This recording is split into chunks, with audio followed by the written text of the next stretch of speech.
Welcome to another 21 Hats Dashboard. I'm Lauren Feldman, and I'm here with Gene Marks. Happy Monday, Gene. Hello, Lauren. How was your Thanksgiving? It was terrific. How about yours? It was great. Lots of family over. We had a good time. Very relaxing. Not a great weekend weather-wise, but that's what you want Thanksgiving to be. Cold and gray. Yeah, unfortunately, it was over too fast, as always, but a good time. This is the best time of year, man. Like between now and Christmas, it's awesome. We're now in New Year's, actually. So we got our tickets for the Philly Orchestra Christmas show, which we go every year and love. Very nice. Highly recommend it. Let's talk business. So, Gene, you've been pretty aggressive on the AI beat of late, as you promised to be. You recently wrote a piece declaring that you found 2025's killer app for small businesses. Yeah. Do tell. What is it? It's called NotebookLM from Google. And if you haven't heard about it, I strongly suggest that you look into it. Let me first of all say that NotebookLM is there's some competitors out there. I mean, the other chatbots like ChatGPT and Copilot and Gemini, or Anthropic. Those chatbots have some capabilities similar to a NotebookLM, but it really does stand out apart. And let me just explain to you, Lauren, what it is. Okay, please. When you go onto any AI chatbot, and I'll use ChatGPT as an example. Obviously, you can give it prompts and ask it questions, and it queries all sorts of stuff. You can upload spreadsheets; it'll answer questions on that, or it'll just go on the internet and ask you questions, and it's super valuable and really helpful. NotebookLM is your own company's large language model. So when you're on ChatGPT, again, using that as an example, it has its own large language model, which is massive. And it's made by scraping up data from all around the world, external sources, to create this giant large language model that people can then ask questions. NotebookLM is your own company's. So, for example, with NotebookLM, you get it set up. You can share it among your team and individual users. You can set up different notebooks, maybe a notebook for HR or a notebook for accounting or a notebook for operations. And you can upload all of your company's files. It's mostly text files and PDFs right now, but also videos you can connect to, as well as Google Docs, like Docs and Sheets. All of that stuff, if you're doing that in the Google world, or even not, you can upload it to NotebookLM, and then it becomes a resource for your company, like your own little mini large language model. People are like, hey man, I want to create like my own AI application, or what do we do? And we don't know where to start. And we don't, whatever. Well, you can create your own little ChatGPT with your own company's data just by using NotebookLM. One of the features that NotebookLM has gotten a lot of press for recently is it has an audio over. I know what this is going to be. Yeah, it's the audio overview part, right? So, like I can upload, it's really crazy. I'll upload like an article or two that I've written, and then I'll ask it to create a podcast based on the article that I uploaded, and two voices, like a male and a female voice that sound very weirdly human-like. I mean, it's not like robotic at all. We'll have a whole conversation about my articles that I uploaded and how incredible they are and whatever. So we're not going to have to keep having these conversations. You're going to be able to just create this on your own? It could literally do this, Lauren. I mean, what it doesn't, it can't mimic your voice and my voice yet, but theoretically, just so you guys that are listening, Lauren and I obviously talk about the topics in advance, and he'll say, hey, let's talk about this article or that. Theoretically, you could take this same article that I wrote, upload it to NotebookLM, and then have, the voices there talk about it, and then publish that as your 21 Hats podcast episode. and that's what it is.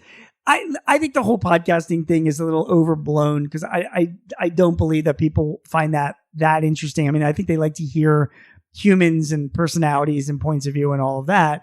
However, if you upload something to NotebookLM, like a whole research manual or white papers or documentation or a vendor's order or purchasing order or sales order or contract, you can use the audio overview to talk you through it. You know what I mean? So maybe you're driving or jogging, or maybe you absorb information better by hearing it back to you. Like, it doesn't have to be like a whole text chat type of thing. It can be, you can use this audio overview to communicate it to you that way, which is great. Even if you might have a disability, and because of that, it's really good. And this isn't theoretical. This is something you're already using right now, right? Yeah. So I started using it for two things. Like the first thing that I did with it is I have a job search going on, and for like a Zoho developer. By the way, anybody out there that knows a good Zoho developer, let me know. And I did a search on Indeed. I got like 200 resumes from which I narrowed it down, and I should have done it from the beginning, but I manually narrowed it down to about 20. I uploaded the 20 resumes to NotebookLM. I asked it to create a chart for me, like a spreadsheet that I could use, like summarizing the data. It just did that for me, just like ChatGPT would. I also asked it, based on this job description, which I also uploaded, can you give me a list of all of the respondents by most qualified to least qualified and why?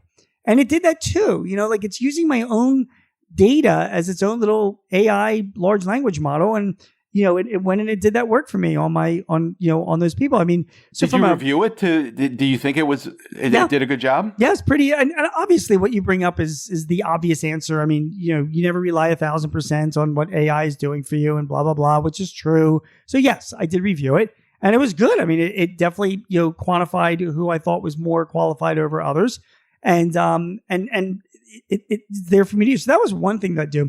The other thing I've been doing is I've been going through the process of uploading all of our proposals and contracts that we gave to clients over the past 5 years. And we have to manually upload them.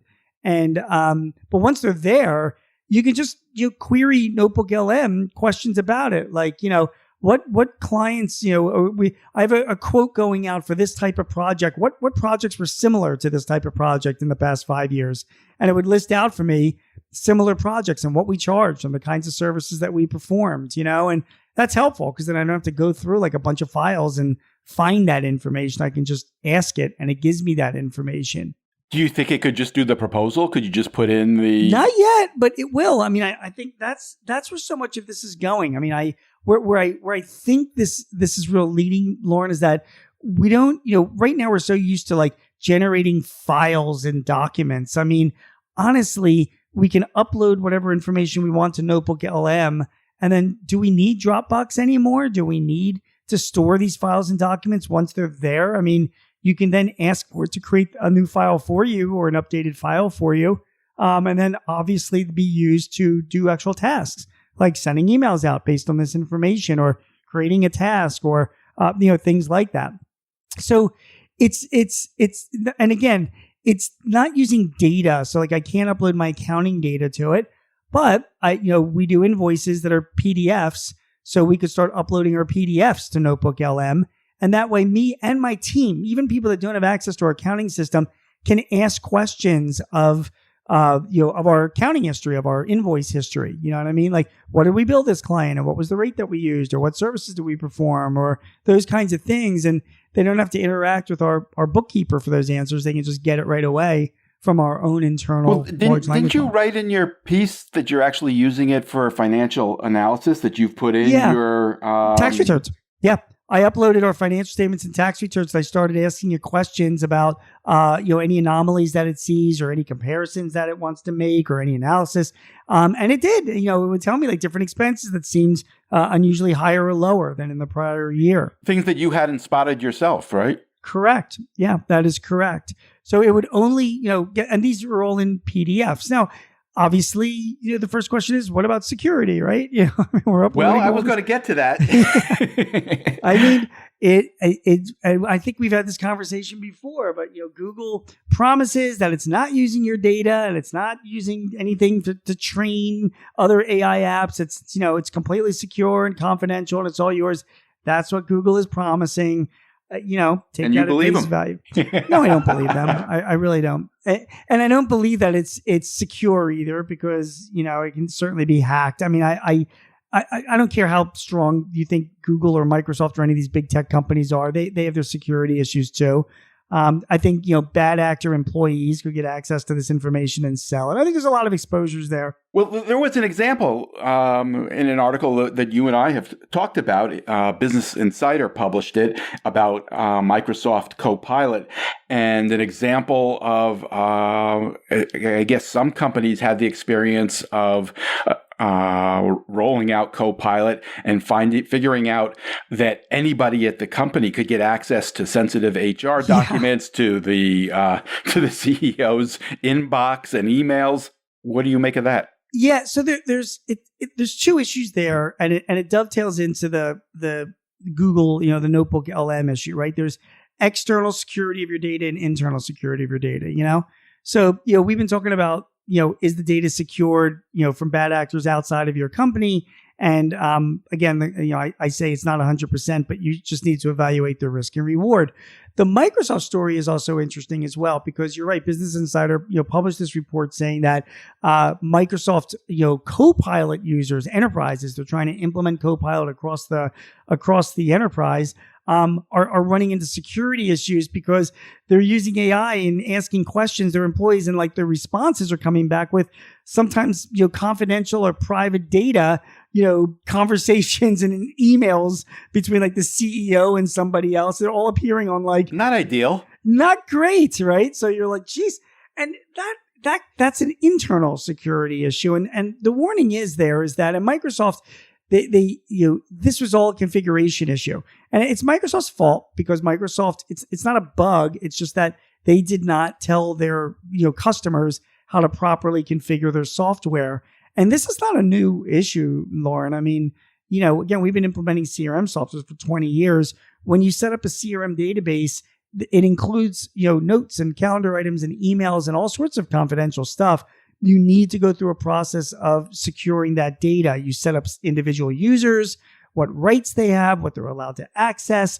They can be part of this team, but not part of that team. And then what rights and access to the team has. You really got to go through that process. Most of these softwares like Microsoft Copilot, it's like you install it and there's no security setup. It's just, sure, everybody can get access to everything. So just remember that if you're installing Copilot or Gemini for Workspace in Google, if you're installing a CRM product or an accounting product, you really need to set aside some time to set security the right way. You either work with a partner like what we do, or you work with a vendor to get that kind of stuff set up. Otherwise, the default configuration could be a real headache for you. Interesting. I just want to go back real quickly to the financial analysis that you were able to do with NotebookLM. I'm just curious. I think you said you found that there were some anomalies, that some expenses had gone up that you hadn't really spotted, or some revenues in certain areas had declined.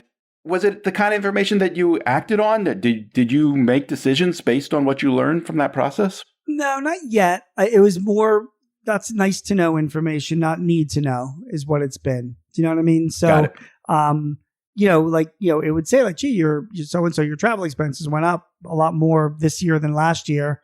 And it brings to my attention, but I'm like, yeah, well, that's because I did, I spoke a lot more this year than last year, that kind of thing. Do you know what I mean? So, it wasn't anything that like knocked me on my ass or, raised red flags, but it was good information to know. And, I don't know, the way I view all these AI chatbots, and I'm using them more and more, Lauren. I don't know if you are, but, just as an aside, like I'm looking for a new laptop and I was on ChatGPT the past couple of days. It was amazing with completely current data. You know what I mean? Making recommendations. It's like it's just another set of eyes that gets smarter and smarter. And yeah, I mean, my accountant is only around when tax time comes. A nice guy, but not really. So, not really does he do that much stuff for me during the year. Here, I'm like, hey man, I can call on NotebookLM to look at my financials and compare it. I can ask questions.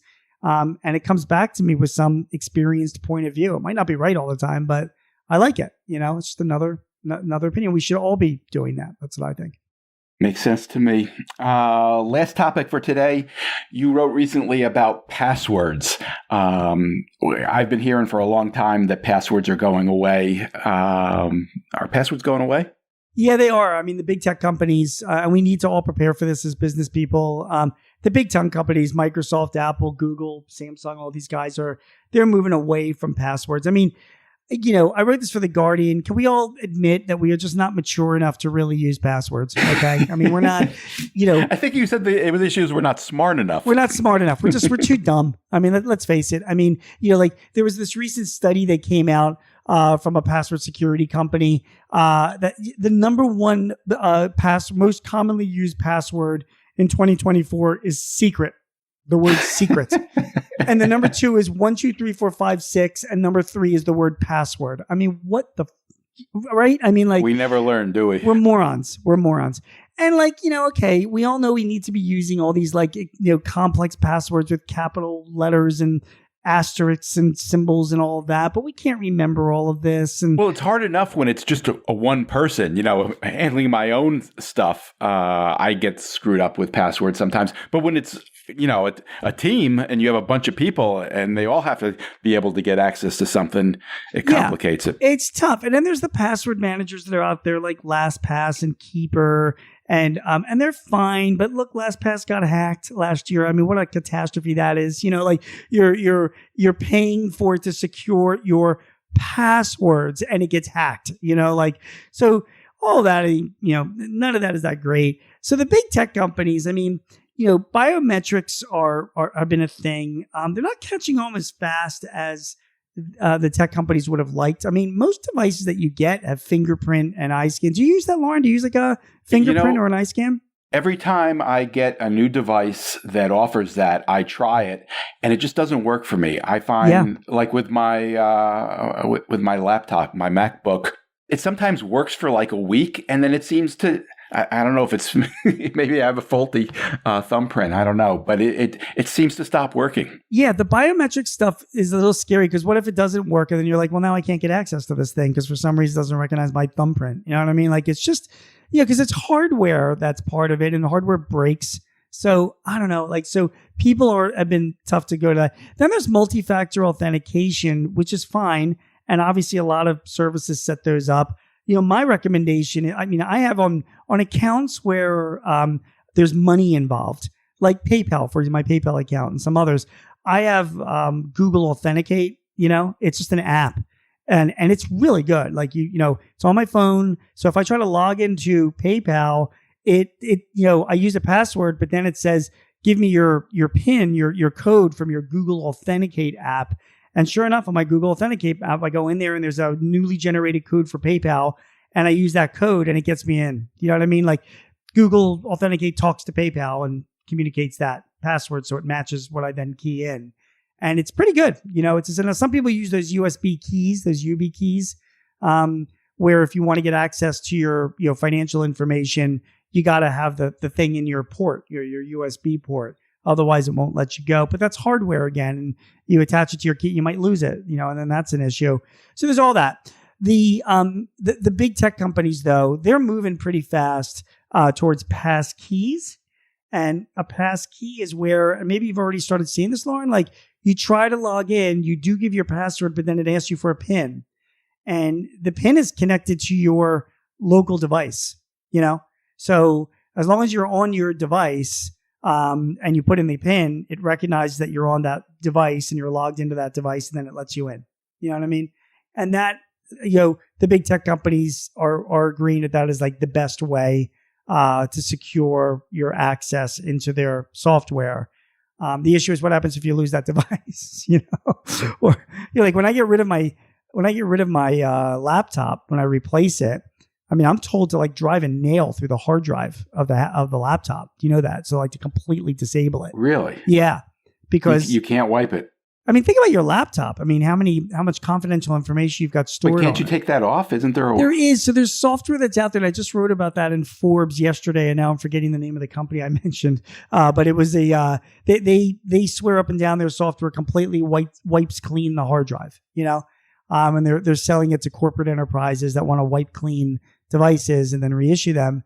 And maybe that's true, maybe that's not. But every security expert tells me the best 100% way is you destroy your hard drive, and you turn your laptop up and down and you take a couple of nails and you hammer them through your, the bottom of the laptop. And then that way it will stop, people who get a hold of your laptop from figuring out what's on it and whatever. Do you know what I mean? So just have you ever done that, Gene? Haven't done it yet. No. I'm going to wait until I'm really angry, and then when you do, make sure you make a TikTok video out of it. I think it'll do very well. Yeah, I think I could do that. Just like an angry, bald, middle-aged man just hammering away on his device. Who hasn't wanted to do that before? It's like that scene in Office Space. Yes. But that is where passwords are going. And the only final thing, and I didn't write this in my article, but I do have to say this because my aunt, my 82-year-old aunt, called up because she was panicking because like her Instagram account was hacked.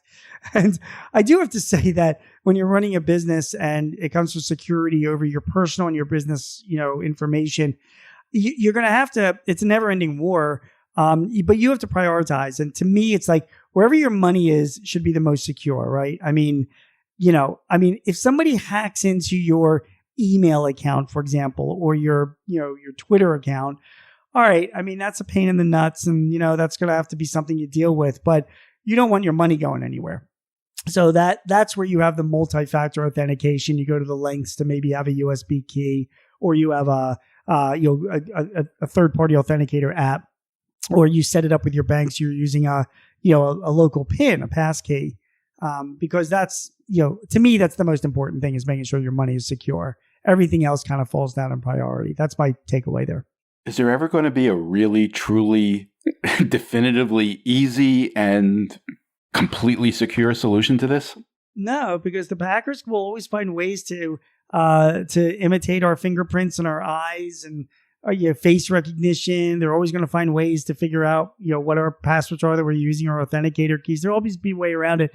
The goal is to just make it as difficult as possible, so that they get tired of it and they go because these guys go for low-hanging fruit, So they're trolling around the internet looking for people, and there are plenty of people that don't have like multi-factor authentication set up, say like on their bank accounts. You know what I mean?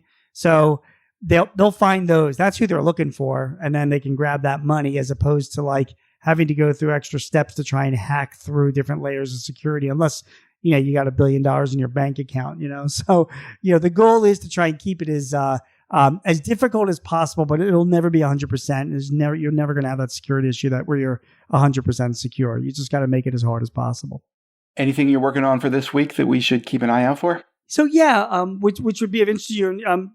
Perhaps you already know this. Maybe you've written about it a lot. The overtime rule has from the Biden administration. There has been. It's coming. It's going. It's coming. It's going. Yeah, it's been stayed by a Texas court, and now the Biden administration is now appealing it. This was the rule to increase overtime wages. Half of it already accomplished by July 1st. Now there's another increase for January 1st, and now the Biden administration, even though they're outgoing, man, they're going down swinging. So they appealed. They're fighting the appeal. So then the question is, what's the Trump administration going to do? And if a fight has already been started, does the Trump administration have to carry it through? Like, what's their obligations to do that? And all of that impacts. I think businesses. I know the answer to that question. I don't know the answer. Do you know the answer? They don't have to. You don't think so? No. You don't think so?